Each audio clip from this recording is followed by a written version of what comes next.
why weren't you nominated for an Emmy? Yeah. Why weren't you nominated for an Emmy? You won the Golden Globe. You did. You know, it is a funny thing. You spend a lot of time racking your brain about it. And I finally, I did think, part of me thought, maybe this being an openly Republican guy in Hollywood it might have something to do with it. I don't know if it does. I mean, I do know that there's a hallmark of tolerance in my community out there that may or may not be true. I don't know. It's so strange because the idea is that like being a Republican's a dirty secret when half of the country is. It is the worst thing you could be there. But you know what? It's also it's in my nature. The thing is, I have always been a rebel. If you ever tell me the way to think, I'm bound to think the other way. So I live in Hollywood. So what else would I be? It did occur to me that if, as people have said, this is the finest work I've ever done, that has been widely circulated, that notion. It just surprised me that, having won a few Emmys before, that, I'd be completely overlooked by the acting community in what is arguably my greatest work. It just seemed odd. So, well, I'm okay. Maybe they feel you have enough of that Emmy gold. Yeah, right. I need to really earn it. What's he going to do with another one? I don't know what it is. Yeah.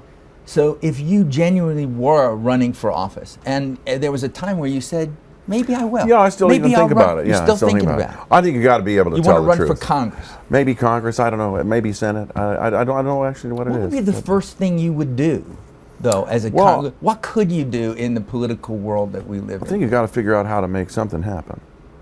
That's all. And you either choose manipulation or you choose the truth. I mean, I would try to choose the truth. And unfortunately, the truth doesn't sell things very well. I mean, honestly, Democrats and Republicans aren't that far apart in terms of what their real vision is.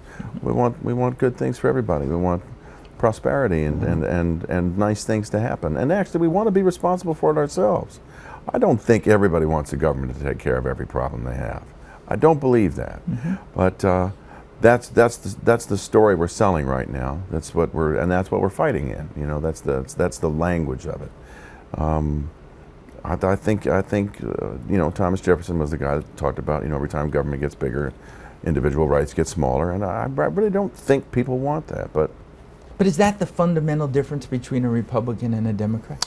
At this point, I think it is. Yeah, I mean, you got to convince each other. Well, in order to win elections, I guess now you have to convince your team or the swing voters that the other guy is evil.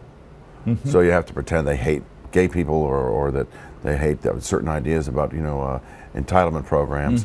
I mean, I do tend to think that smaller government works better for individuals because individuals have a right to make their own lives work, and an obligation, I think, in this country.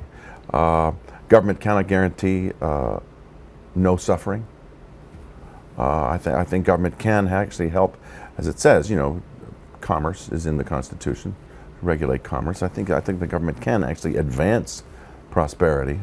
I think it's a little weird that right now it seems they want to actually expand suffering. So I'm a little surprised about that one. You read these little articles about no more heart stents, and think what's that about?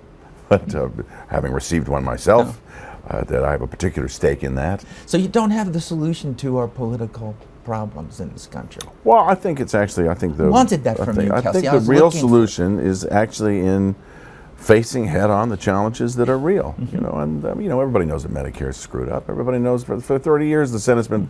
Every guy I know in Washington has been talking about how there is no way it can continue the way it is. So, well, some of it has to change then.